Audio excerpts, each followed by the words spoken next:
Jumpa lagi dengan saya, Mr. Sorchan, di dalam channel pengembangan kepribadian atau mentoring self improvement. Saat ini kita belajar tentang hukum konsistensi, dan kita akan masuk di pertanyaan yang kedua. Gimana sih caranya supaya kita bisa konsistensi?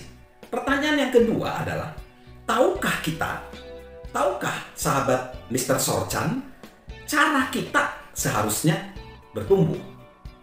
Pertanyaan tentang bagaimana bertumbuh adalah salah satu alasan utama John mulai bekerja keras untuk berubah dari pembicara motivasi menjadi guru motivasi. Dia tidak ingin ada orang yang terinspirasi oleh sesi pengajaran dia, namun kemudian tidak yakin bagaimana terus melakukannya. Supaya dapat bertumbuh, kebanyakan orang membutuhkan pengetahuan, pengalaman, dan pelatihan. Apakah sahabat Mr. Sorchan telah memiliki pedoman mengenai cara meningkatkan diri sendiri? John memiliki 4 saran yang sangat sederhana yang dapat membuat kita segera memulai.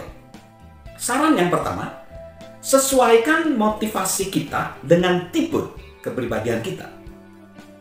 Tidak semua orang termotivasi dengan cara yang sama atau oleh hal yang sama. Untuk memperoleh kesempatan agar dapat bersikap konsisten dalam pertumbuhan kita, mulailah dengan mengungkit tipe kepribadian kita untuk mendorong kita bergerak. Ada belasan sistem dan profil kepribadian yang digunakan orang. Dia menyukai tipe kepribadian klasik yang diajarkan oleh Florence D. Thaler. Tipe kepribadian yang pertama adalah pragmatik. Kekuatan orang yang memiliki kepribadian ini adalah bahwa mereka bersikap santai dan mudah disukai. Kelemahan mereka adalah kecenderungan untuk tidak berubah. Jika kita adalah seorang pragmatik, bagaimana memotivasi diri kita sendiri? Dengan menemukan nilai dalam apa yang perlu kita lakukan.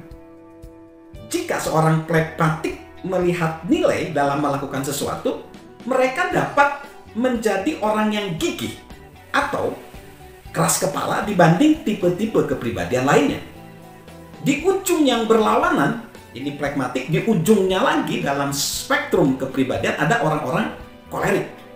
Kekuatan orang-orang dalam tipe kepribadian ini adalah bahwa mereka mudah memimpin dan cepat membuat keputusan. Kelemahan mereka adalah bahwa jika mereka tidak memimpin, mereka menolak untuk berpartisipasi. Jika kita adalah seorang kolerik, bagaimana kita membangkitkan motivasi dalam diri kita? Dengan memusatkan perhatian pada pilihan-pilihan yang dapat kita buat, setiap orang memimpin pertumbuhannya sendiri. Pilihlah bagaimana kita akan bertumbuh dan tekunilah itu.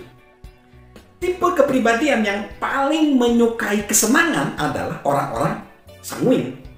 Mereka sering menjadi sumber kemeriahan sebuah pesta.